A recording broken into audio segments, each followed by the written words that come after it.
The opportunity to be here this afternoon. I was born and raised on our family farm in South Carolina. They've been there since 1840, and I originally moved to Mississippi because I had joined the faculty in animal science at Mississippi State University. And then in 2000 I left there and went back into private business full time. We ranch up near Prairie, Mississippi. That's about 40 miles north of Starkville. And we consult quite heavily in the food and ag industry throughout the U.S., Canada, Mexico, and South America. And we also have our own branded meat program where we market grass-fed beef and specialty poultry. We'll talk a little bit more about that later today, to restaurants up and down the East Coast. So that's what we do. And you are welcome to interrupt me at any time during the session this afternoon, ask questions, whatever we need to do. The first thing I'm going to do is give a little bit of an update of where we are in the beef industry as a whole, and then drill it down to the grass-fed sector and what's happening there.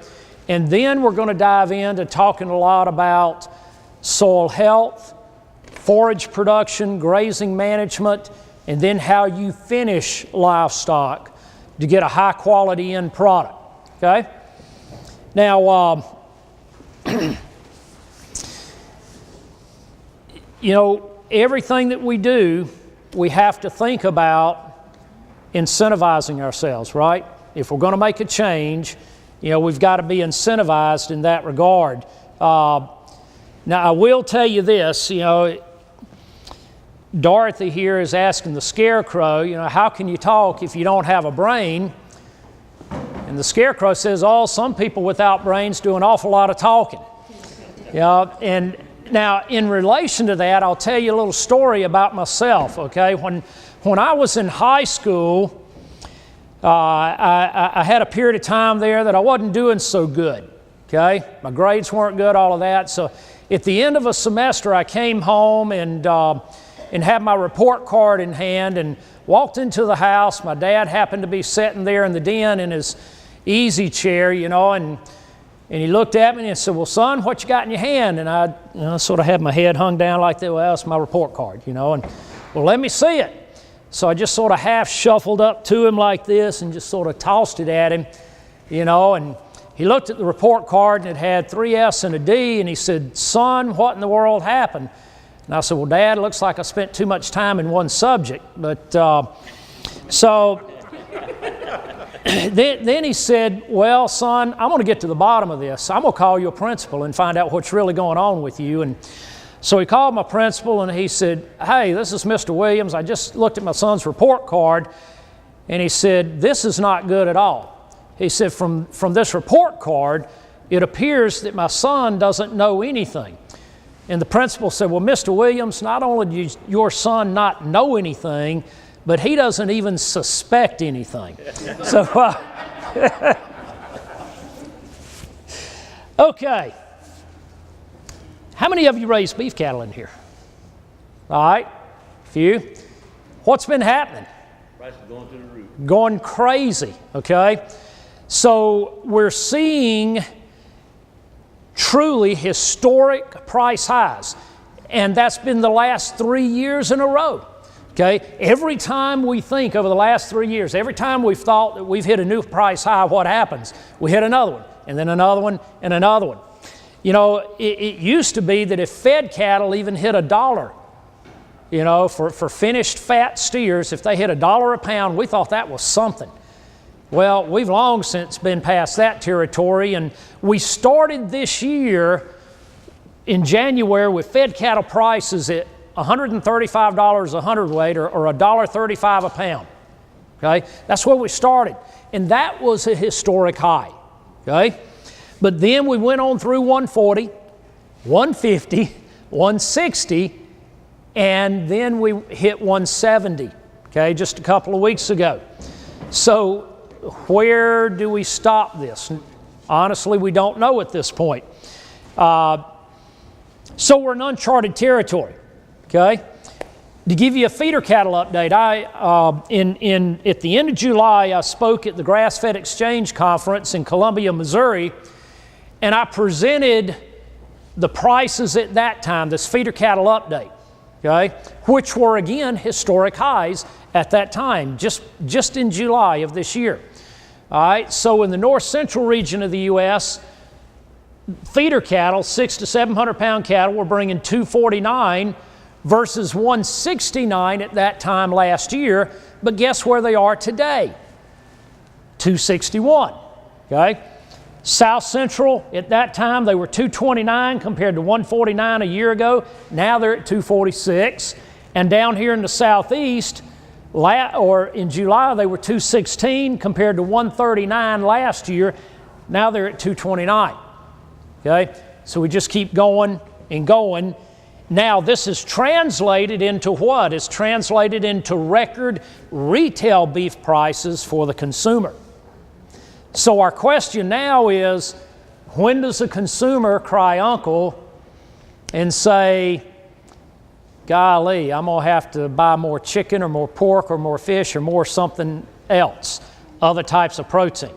And we are facing that reality at this point in time in the beef sector.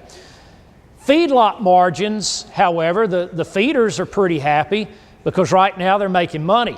You know, margins last week were $231 per head, but just 2 years ago they were losing $250 a head. So we've made, what? A $500 turnaround in just 2 years, okay? However, the packers are losing $68 a head, but, and there's a big but on that, okay? The big four packers, y'all know who they are? Okay, JBS, Cargill, Tyson, and National. They control virtually 90% of all the beef packing in the U.S. Okay, those four. Meat, here's what you need to understand. The actual meat sales of beef for them, beef itself, is almost a byproduct in terms of their profit. They make their true profit. The big four packers have so much critical mass, they make their true profit off of the drop. What's drop? What are we talking about when we say drop off of a carcass? Okay, we're talking about the head, the hide, the bones, feet, legs, all the offal, internal organs, all of that type of stuff. And it also includes blood, serum, plasma, ligaments, tendons, and all of that. They make a lot more money off of marketing all the drop than they do off the meat itself. So when you see a negative margin like this for the big four packers, don't feel sorry for them, okay? It just means they're losing money on the beef. They're not losing money on the drop. Amen.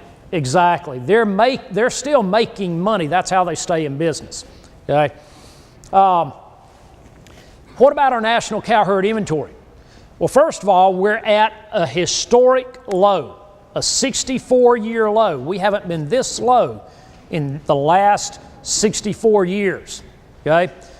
Are we rebuilding? Are we? Well, let's take a look at reality. We see signals out there. For instance, I've helped broker a lot of heifers in young females over the last few weeks, so you would think, well, we're rebuilding this type of thing, but if you look at our true statistics, it tells a different story. All cattle and calves in the U.S. are down 3% over last year, and we were at a historic low last year, okay? Beef cows are down 3% over this time last year, okay? Does that sound like we're rebuilding yet? Okay? Heifers are down 5%. Beef replacement heifers still down 2%. All right, steers are down 4%, and the 2014 calf crop is going to be down at least 1% from this time last year. So we're not yet rebuilding. Even though it may appear so in certain states and certain regions, we are not rebuilding, and there's entire areas of the U.S. that we can't rebuild yet. Basically, if you go from Dallas all the way west to California, there's still an exceptional drought. They're still destocking, not restocking, okay? So that's where we are there. All right, However, we are starting to see cow and heifer slaughter slow down, okay? So there are some efforts to try to retain more females, but again, when you count in everything that's occurring, it's not enough to have any kind of rapid rebuilding in the beef sector. They're actually projecting that pork production will outpace beef production for 2015. That we'll have more pork produced, and that'll be the first time in the last 100 years, okay, that we've had more pork than beef produced in the U.S. We have other issues or challenges, consumer price point resistant, the Waters of the U.S. proposal by the EPA that could be challenging and worry particularly to the function of the NRCS, okay? China has reopened their beef exports from Brazil, so we're going to see more beef going over to China from South America versus the U.S. That's going to challenge our export markets in those types of things. So again, we talked about the pork and poultry production. Both the pork and poultry industries have geared up at the first quarter of 2015 to be at peak production, okay? At peak production. What about the grass-fed sector then? Yes? So what are the drivers of the decrease in cattle and the expense? Just if you can put that in a quick poll, I think that's... Okay, well, the drivers in the decrease in the national cow herd inventory were a couple of things. First of all, it had to do with the extensive drought that struck all the way deep into the east, okay, several years ago and throughout the Midwest, and it was a pretty severe drought. So that necessitated probably a historic destocking.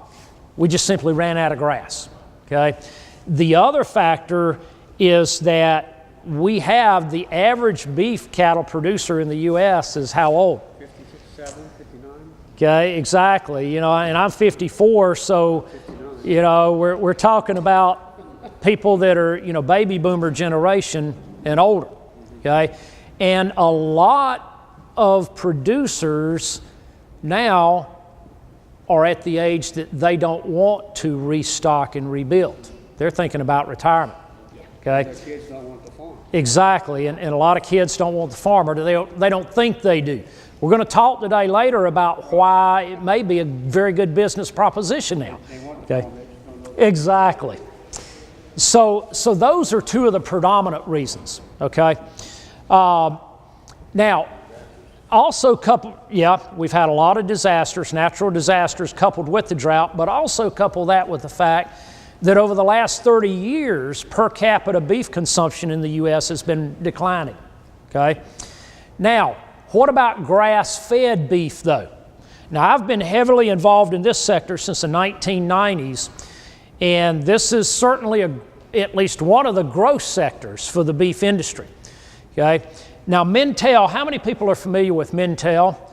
They're a large market research firm in the U.S., and many different industries depend on the annual Mintel reports to be able to determine the direction that they want to take in their industry. One of the annual reports that they produce is called a red meat report, okay? And the beef industry and everybody in the meat industry, we're talking distributors, retailers, so on and so forth, pay $10,000 per report to get these reports, okay? So it's not a free report. You pay for it. But they do a ton of research. One of the things that they found is that in all major U.S. metro areas, by 2012, grass-fed beef sales accounted for between 3 and 6% of total beef sales. That is very significant, okay? Considering how fledgling we still are in the grass-fed sector. So to have grown to that extent is a very significant deal. Now, they did a consumer survey, and what they found on a scale of ranking things on a scale of 1 to 10, with 1 being the worst, 10 the best, okay? they found that consumer perception of grass-fed beef ranked very highly, okay? 7.2. The impact of grass-fed beef, according to the consumer on the environment, was ranked highly. The fact that grass-fed beef is produced without added hormones and antibiotics was ranked very highly. And look at taste. 8.7 on taste. So the consumer's saying, hey, we sort of like this robust beef flavor, all right? Rather than the bland beef that we tend to get in the grain-fed sector now. Also in 2012, 43% of all U.S. consumers had purchased grass-fed or locally raised beef, okay? So that's very good news for us. A little bit of history, in 1998, we could only identify 100 or so serious grass-fed beef producers in the U.S. Total retail sales of domestic grass-fed beef in this country was less than $5 million, okay? We were in our infancy. We were thought of as a fad, something that's going to dry up, go away, disappear, okay? And when you listen to people throughout that time period, that's exactly what they were saying. However, by 2013, there was more than $2 billion worth of grass-fed beef marketed in the U.S., more than 3,000 beef producers involved. If you Google grass-fed beef now on the internet, how many hits do you get? Millions, okay, millions.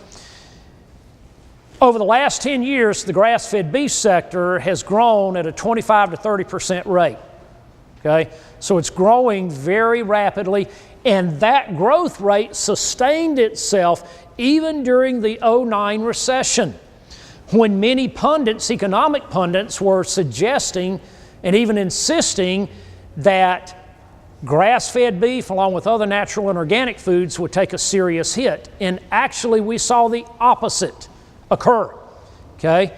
These types of food products actually increased in demand during the recession. That told us that the consumer was making a conscious choice, okay? I want to spend more on good food to stay healthy than I want to spend on prescription meds and doctor bills and that type of thing, okay? Grass-fed beef has now penetrated all major market sectors in the U.S. Every sector in the restaurant industry, from fast food up to fine dining, grass-fed beef has penetrated. It's penetrated all the retail market, retail grocer space, okay? Even grocers like Walmart and Kroger and Target and all of that are starting to and are offering grass-fed beef. We even have major packer interest. Who out of the big four is actively marketing grass-fed beef in the U.S. today? Do y'all know? Cargill. Cargill, unbeknownst to a lot of people, has actually owned the largest beef packer in Australia for many years. And what does Australia produce? Grass-fed beef. Okay, so Cargill has already been actively involved in the grass-fed beef sector for a long time. They just haven't been marketing it here in the U.S. Last year, they started marketing their Australian grass-fed beef in the U.S. Okay, so if big packers are doing it, they're doing it because of what? They think the demand has grown to that point, right? So that's what we're seeing. Now, if you take the top 15 grass-fed beef branded programs in the U.S., and some of those programs are going to be programs like Strauss Brands, Thousand Hills Cattle Company, Honored Prairie, Estancia, Grass Run Farms, and so forth, to name some of them, Panorama Beef. So that's a grass-fed beef branded program, okay? If you take the top 15 right now and examine what they're doing business-wise, the top 15 grass-fed branded programs in the U.S. are harvesting more than 3,000 head weekly, more than 150,000 head annually, and they're marketing that at more than 5,000 retail grocer locations throughout the U.S. So that's where we are right now. Economic data that we've collected from our private research and from university research shows that on the average, and this is for the finishing phase only, Okay, so understand that. We're talking about grass-fed calves that are 800 pounds to finish. Okay, for the finishing phase only, it's taking an average of 0.8 to 1.2 acres per head to finish them on grass. But you can make more than one turn a year, right? Because of what they're weighed. All right. We also know that we have more than enough available grassland in the U.S. right now to finish more than 30 million head of grass-fed cattle annually. How many total fat steers and heifers are we harvesting in the U.S. right now annually? Total. Everything. Grain-fed, grass-fed, organic, all natural, whatever. You combine them all. How many total head are we harvesting right now? And keep in mind that inventory I showed you earlier. It can't be over the inventory of cows. So how many? Any guess? About 26 million. We have enough grass to entirely replace all other methods. Not saying that's going to happen, but saying it's possible.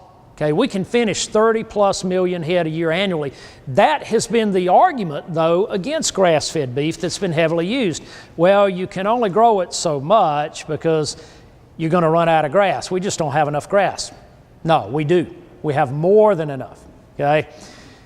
Skilled grass finishers have been netting over the last 10 years $300 to $500 per acre on an annual basis. That is competitive with $7 and $8 corn on a net profit per acre basis. Okay? And we're building the soil rather than depleting it. We do have some resources. If I have time later today, I'll run through it real quick. But we have developed what we call a grass-fed decision calculator. It's an interactive spreadsheet that you can plug in your direct farm numbers, and it will spit out for you very pertinent data, such as cost per head, cost per acre, return per head, return per acre, so on and so forth. Again, if we have time towards the end today, I'll just run through that real quick.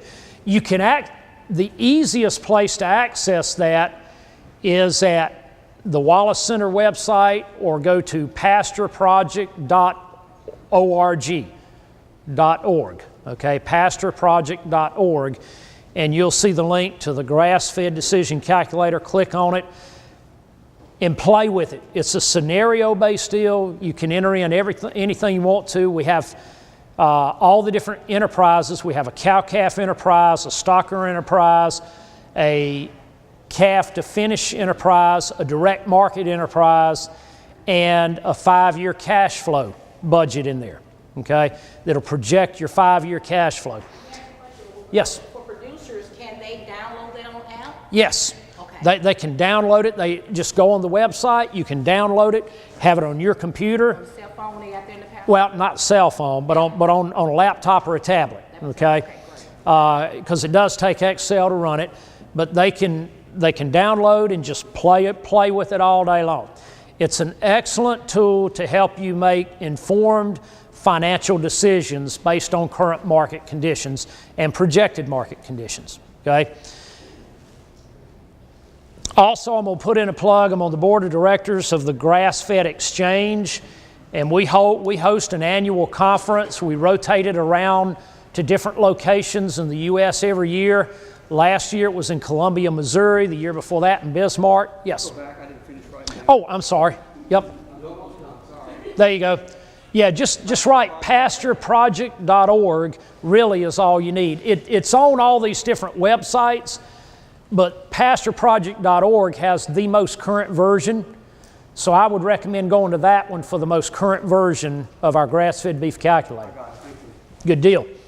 And then this year, if you'll go to our Grass-Fed Exchange website, we have routine blogs there and videos and other information and information about our upcoming conferences.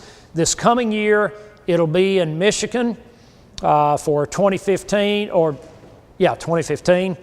and it'll be in September. You can get all the details there. But we do farm tours as well as 2 days of seminars. So it's a 3-day conference altogether with the farm tours and 2 days of seminars. Okay, so check that out as well. Okay. Let's go to our next one.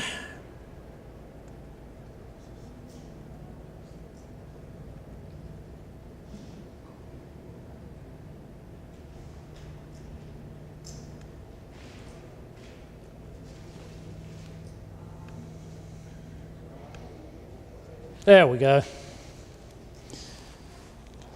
All right, any questions so far? Mm-hmm.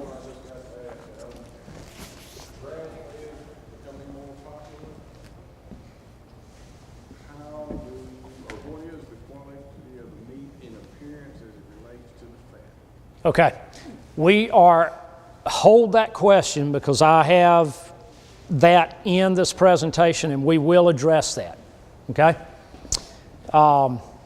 Okay, how many have kids or grandkids in here?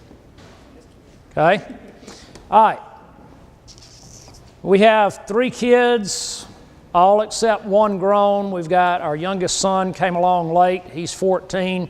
So still at the house, and we have 3 grandboys now, okay?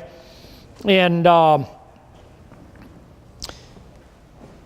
you know, kids can be challenging in terms of discipline, right? And every kid's an individual. So you have to figure out the proper way to discipline each child so that it actually works, so that it's effective.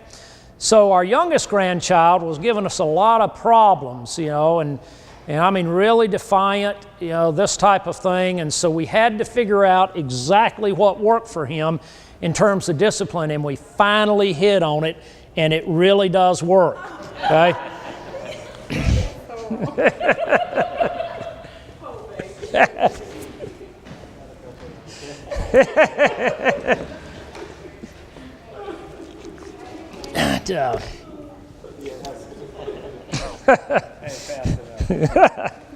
Now, you know, when you're in farming or ranching and all of this, we deal with nature and biology and all that all the time, right? So we got to have a sense of humor, okay? Because things are going to happen, and sometimes unexpectedly. And you know, when I turned 50, and you know, and then 51, 52, 53, 54, I finally discovered that God actually has a sense of humor.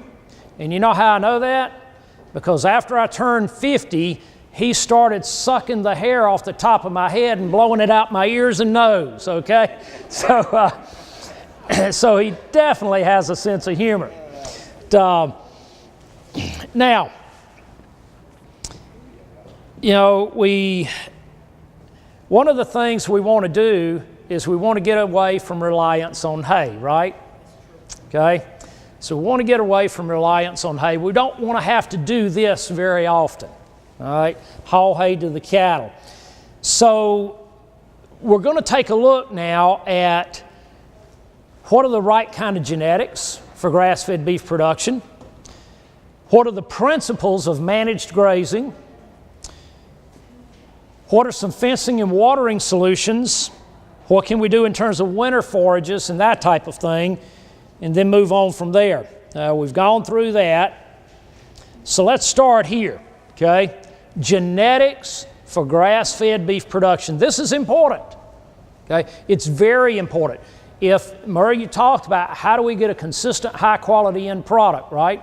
Well, we've got to start with genetics. Now, we've got other very important components here, but we absolutely have to start with the right kind of genetics, because if we take genetics that have been highly selected for feedlot production, basically we can be shooting ourselves in the foot in terms of being able to produce a high-quality, consistent end product time after time, plus we can be shooting our economics in the foot, okay? So we have to consider that. So in terms of our cow herd, okay, our cows that are producing our calves, what is the number one trait relative to profitability in a beef cow-calf herd? Number one trait, what is it? Longevity. Yep. You know, I did a workshop in Oklahoma last week. I asked that question, And they gave me all other types of answers, and I said, well, the number one trait is the one I have up here at number one. You know? I said, so see how much you're paying attention to my slides. But longevity, okay? Now they started off listing a lot of these other things up underneath there. But folks, if they're not fertile, they don't have longevity. If they're not sound, they don't have longevity. If they're not adapted to their environment, they're not going to have longevity, okay? So all of those are subtraits. But longevity is the number one trait relative to cow-calf herd profitability. And let me tell you why. The average beef cow in the U.S., by the time she's culled, for whatever reason, and we're including heifers that fail to breed for the first time and are culled, first calf heifers that fail to rebreed and are culled, and then cows culled because they slip a calf or they, they're poor milkers or bad udders or whatever, okay? So when we take all that into account and do a raw average, the average beef cow in the U.S. has how many calves before she's culled? Anybody know how many calves before she's culled? 4, okay? And then she's culled.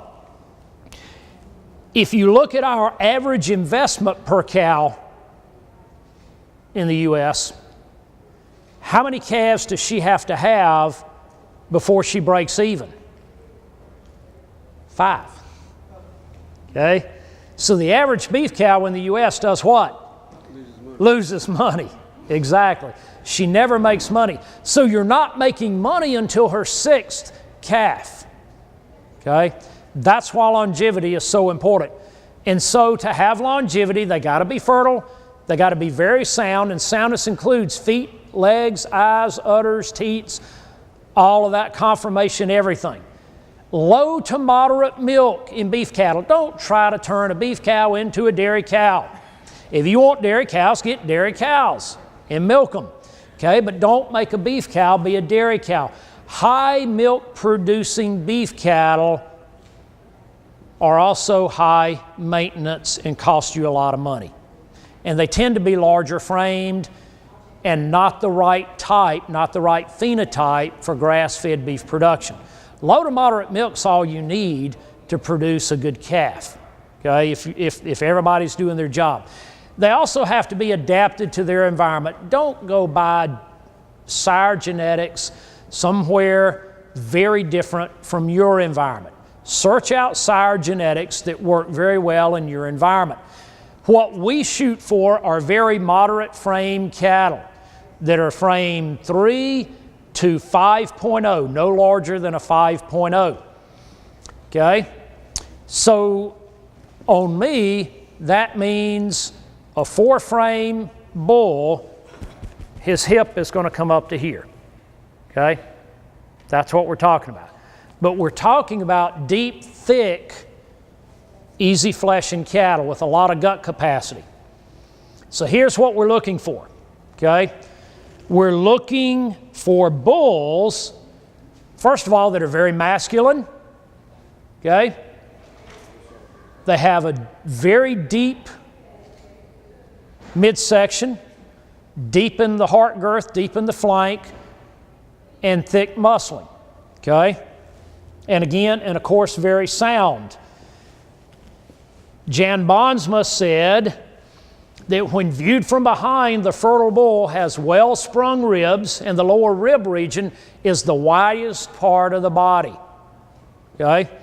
So let's see what we're talking about here. When you view this bull from behind, what's the widest part of the body? The lower rib section. Okay? Now, is he light in the rear end? No. He's heavily muscled in the rear end, isn't he? But that's still not the widest part of his body. So that's what we're looking for, okay? This is a red Angus bull exhibiting the phenotypic characteristics we want to see in grass-based genetics, okay? So what do we see here? First of all, very masculine. He's in his working clothes. He's breeding cows, but look how deep-bodied he is, okay? Look at the gut capacity and the spring of rib in that lower mid-rib region. Okay, yes, sir? Is that quick because they have to digest cellular? Absolutely. They have to have, that's their fermenting vat. So they have to have the capacity to ferment. Yeah, very efficient. So dead on, and I'm glad you asked that question. Again, an Angus bull that fits the phenotype. Look at the depth and width in the chest floor. Okay, that's another characteristic that we want to see. Okay, again, this is a bull here in Mississippi. Again, look at him from the rear, and the widest part of the body looks similar to that other bull we showed earlier. A good phenotype Hereford bull, that was a horned Hereford bull. This is a polled Hereford bull. Again, exhibiting the same phenotype characteristics that we look for. This actually, how many people have heard of the Trask Hereford bloodline? Okay, this is a Trask bull, and they have proven themselves to work very well in the grass-fed sector, and they're super efficient cattle. Now, this is an example. What breed is the bull over here to the left? What breed is he? He's Red Angus. Okay. What about the bull to the right? Okay. He's a Barzona. Now, very different breeds, but what do you notice about their phenotype? Do they look alike? Phenotypically? Yes. They look pretty much the same phenotypically, even though they're very different breeds. That's my point. Don't get hung up on a breed. There is no one breed that's going to solve your problems. Okay? It's specific genetics and bloodlines within breeds that you need to be selecting, okay, that fit this type of phenotype. So either one of these bulls I would take in a heartbeat in a grass-based situation, regardless of their breed. Okay? They're bulls, so they have to function, they have to work, they have to be fertile, okay, to a high degree. These are bulls in a central bull, university-run central bull test, okay? And I want you to take a look here at the difference. Now, it's hard to tell from just a picture, but